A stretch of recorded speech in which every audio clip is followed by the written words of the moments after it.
বিসমিল্লাহির রহমানির রহিম। আসসালামু আলাইকুম। ভাটি বেলার মুহূর্তে দর্শক হাঁসকে দানা খাওয়াইতেছি এই মতো অবস্থায়। ভিডিওতে আসলাম। যেখান থেকেই আমাদের এই প্রতিবেদনটি দেখছেন সবাইকে অন্তরস্থল থেকে ধন্যবাদ জানাইতেছি। দর্শক দেশ এবং দেশের বাইরে সবাইকেই ধন্যবাদ জানিয়ে শুরু করছি আজকের প্রতিবেদন। আমি হাঁসকে কি খাওয়াই এই বিষয় নিয়ে জানতে চান। কাকা আপনি কি খাওয়ান? আমি বর্তমান হাঁসকে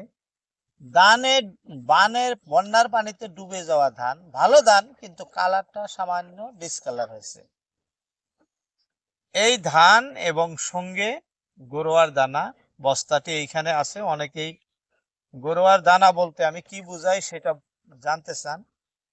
এইটা গরুয়ার দানা, এখানে লেখা আছে গডরেজ কোম্পানির।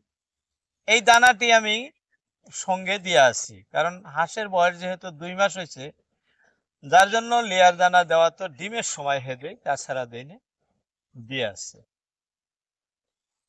দর্শক, এই দানা খাওয়ানোর আরেকটা উদ্দেশ্য আছে। এই দানার মূল্য কম। একটি কথা আপনাদের বলতেছি, বলে রাখি, ধানের মূল্য আমাদের আসাম রাজ্যে একেবারেই কম। বন্যার পানিতে যে ধানগুলো ডুবে গেছে, এই ধানগুলো বর্তমান বাজার মূল্য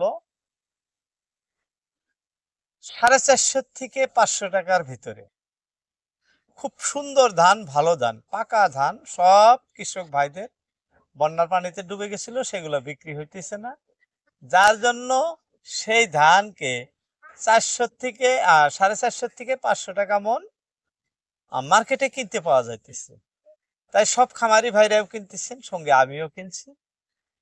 অনেক ধান কিনে ফেলাইছি। ওই দিন বাজারে গেছিলাম, প্রায় 15,000 টাকার ধান কিনছি। 30 মনেরও অনেক বেশি কিনছি। 430 থেকে 450 এর ভিতরে কিনছি, 440।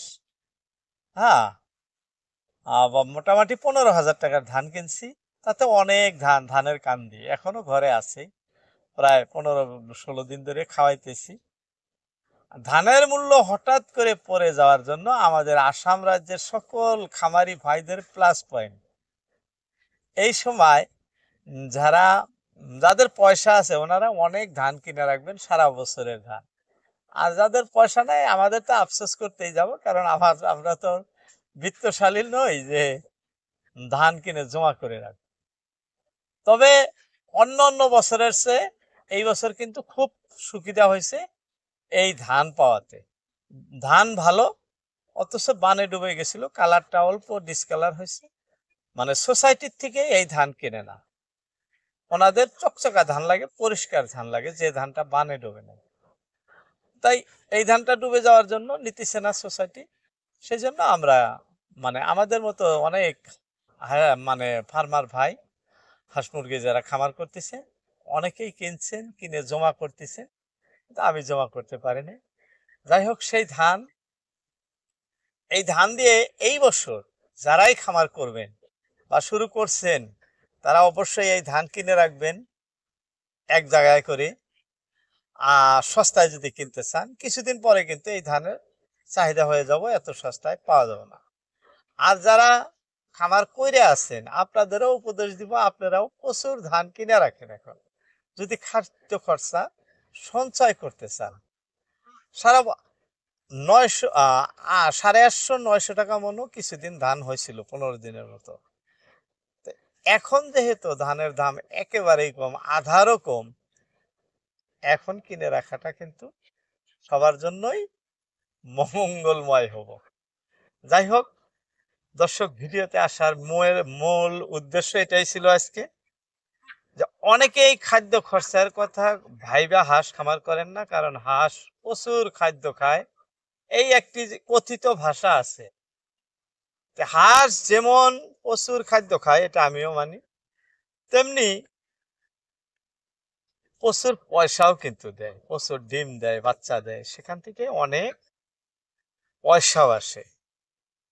খালি একদিকে দেখলেই হবো না। তাই খাদ্য খরচা নিয়ে ভয় না করে, খাদ্য খরচার উপরে কোনো ধরনের টেনশন না এনে আপনারা